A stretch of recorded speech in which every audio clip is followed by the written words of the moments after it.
everyone, Fiber Spider here with another origami tutorial for you. And today we are going to be working with cold, hard currency. Yes, and we're going to turn a bill into a little jumping froggy. Yes, yes. It's a lot easier than you might think, but I'm going to walk you through all the details. And these guys are so stinking cute. Now, you can use a single, a 5, a 10, a 20, a what have you, just as long as it is relatively crisp. I have a couple of singles, but they've seen better days, so we're going to be using a 20 today. However, let me just show you really quick. So we have this is a 20, and this is a 10. And then I also have a 5 as well. And they all work. It's just the size and the shape, the dimensions of the paper. And when you flick down his little butt, whoop, these are a lot of fun, and they will be sure to bring some smiles to some faces. So now, sometimes you just need to make them a little bit more crisp, and then whoop.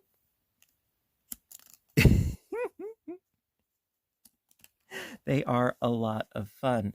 So grab some cash and let's do it. Woo! All right, so I'm going to start off with a preliminary fold of just folding your bill in half lengthwise. Now, the reason why I'm not using a flat surface is because, well, for me, it's just as easy to do it like this because the bill is so small compared to the origami paper that we've worked with that I figure I could just do it like this. However, if you want to use a flat surface, by all means, go ahead. So after doing your preliminary fold, unfold it again. Now we have some more preliminary folds. So folding this corner to the top here, basically this side edge along this top edge to create a triangle.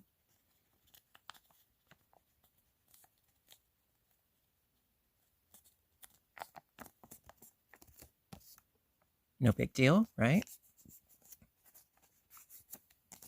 And then unfold, and then do the same thing going downward. But I like to turn it around and go about it this way.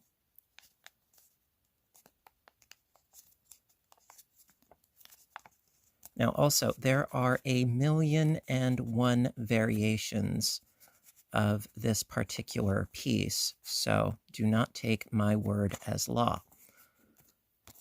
Okay, then unfold. So you've got your two folds, this way and this way. Now, we need to do sort of a reverse pinch deal. So what makes it easier is if you flip over your work, and then you fold this top edge down so that the tips, the corners meet these two edges right here, here and here. So just fold in half down like so.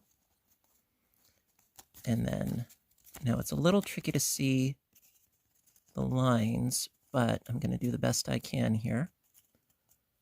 So there's one, and then there's the other. See those lines? And then crease. See that crease there and this crease there. So those 2 points. Fold that down, and then unfold, and then turn your work over. And we're going to be folding along the lines that we just made. Down, down, and squoosh. And that's going to make the froggy head. All right, so let me show you that again real quick. So basically sort of squooshing inward and down, and then flattening that triangle down. All right, we're getting there. Okay, so this is essentially the top half. Now we have to work on the bottom half, the hind half. So folding in half this edge here to this edge here. And I don't know who wrote on my bill, but whatever.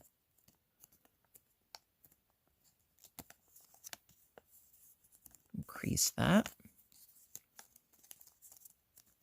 Okay, so now the reason why we did that first fold in half this way is because we now have a crease down the middle. It's kind of hard to see on my piece, but hopefully you can see it better on yours.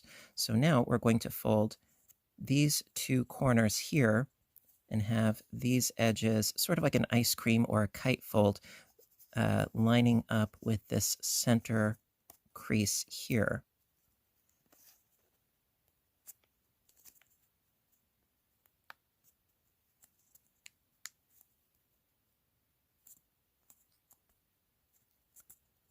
Also, try not to have your layers shift on you as you're doing these folds,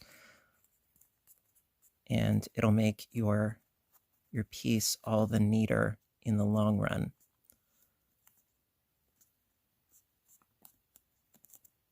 Okay, also, you want these two creases that we're doing right now to be nice and crisp because we're going to use them as guides later, because we're going to unfold these now. Okay, now take these two top layers of the triangle and sort of scoot them out of the way by folding them together up top. Makes it a little bit easier. And then folding this edge and this edge to the center line. Okay.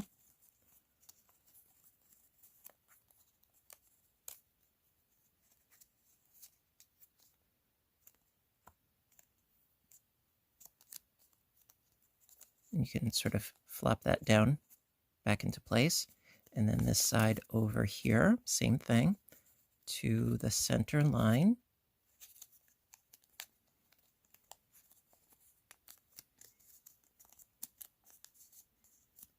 And there you go. So to sort of recap, we fold it up and then up, up, down, down, and then inside and inside. There we go. All right, let's keep going. All right, so from here, we're going to need to make some little froggy feet. Now, if you look closely, you can see a diagonal line here and here as well. So at the base of those lines, right here and here is where you fold up. Now, again, yes, it can be a little bit tricky to see, but you do the best you can. And then so fold up and crease. Also, you can see there's a diagonal line there and there as well. It's faint, but it is there. From here, going to pull out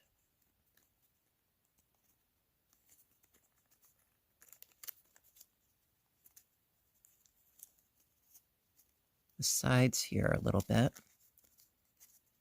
And we're going to be working with those diagonals. Okay, I know it sounds a little bit weird, but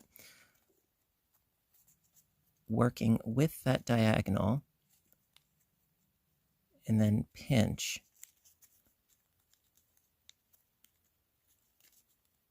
This is probably the trickiest part of this piece. But I'm going to, after I do it, I'm going to undo it and show you again.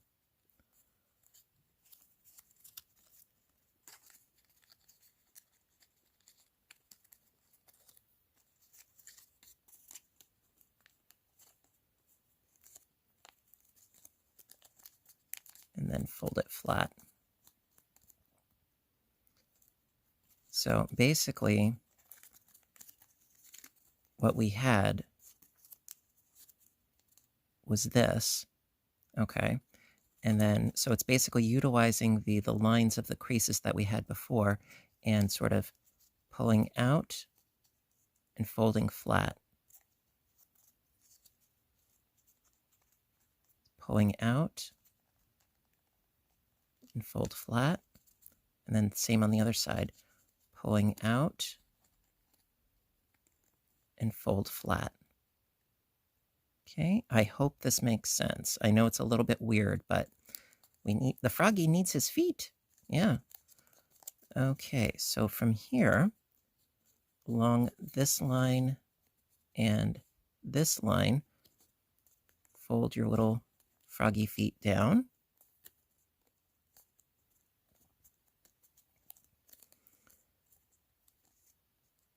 And believe it or not, we are in the home stretch. All right, so now we have to give him some actual feet, So what I like to do is I like to start with the front feet.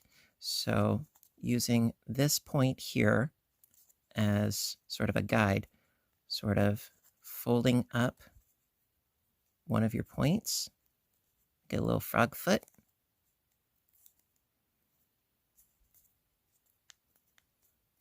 Does not have to be exact by any means.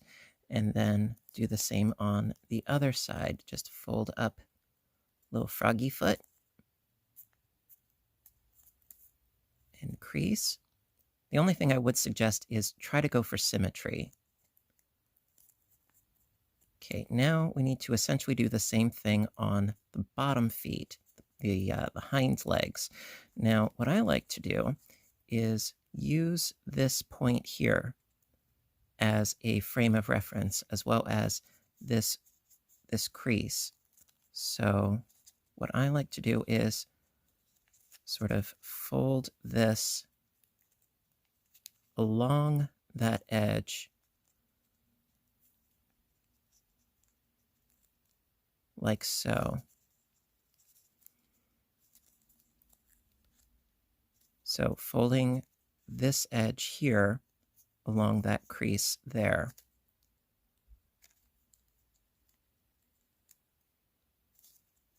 And then do the same thing on the other side.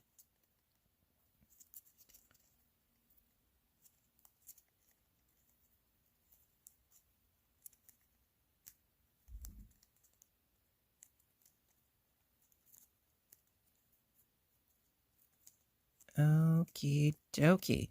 Now, we are almost done. Now, we have to turn a flat frog into a bouncy frog. And again, there are a lot of different ways in which to go about doing this. What I have found works the best, okay, as far as giving him some real spring in his step, and I've experimented with this, is now a lot of people, they will fold at this point here, as if there was a line from here to here across, and use that as their frame of reference. However, I have found that it works better if you fold a little bit above this point, more like around here or so. I would say not even a centimeter, really. And we're going to fold this back.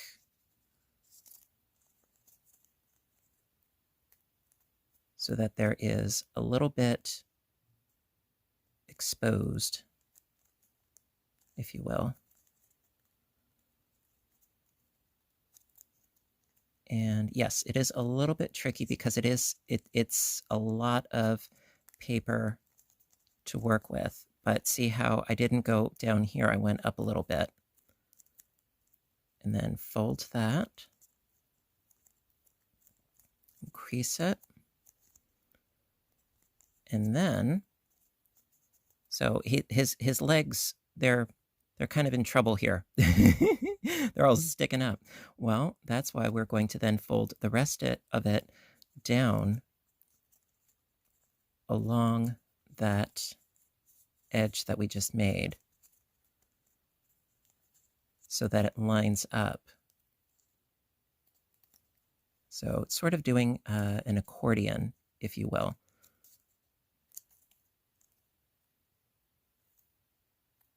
So again, to recap, what we did is we folded this back,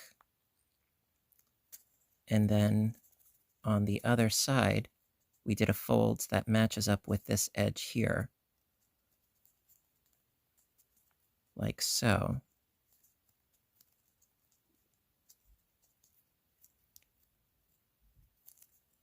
Ta-da! Okay, and then, moment of truth. Got my Emily Dickinson book here. Now, the reason why you want a crisp bill is that it really gives some definition to your piece. So let's see. Does this work? Sort of. Yeah. He got that little spring in a step. Also, you want to have a light touch on the back there, because if you just, push too hard, it's not going to help him out very much. So you want to have a light touch. And, oop, there you go. I love these guys. They are just a lot of fun. They're really adorable. And yeah, why don't you try making one? Yeah. So, like I said, you can use any kind of denomination of bill as you want to. And, whenever you go out and you need to tip somebody, give them a surprise, give them a little froggy, see if they like it. Anywho, I hope you liked this tutorial. I always have fun teaching you guys new things. And if you did like this, give a little thumbs up button down below, because I appreciate your appreciation as always. And I do want to thank you guys for the really wonderful support that you've been giving me on continuing on with this origami series. I love it. I have so much fun with it, and I would love to continue doing more. So thank you for that. So you know what to do until next time, right? I want all of you to stay inspired, stay caffeinated, stay folding, and please stay safe. Take care of yourselves and each other, and I will see you in my next video. Woo! Bye for now, everybody, and have a great day. Woo!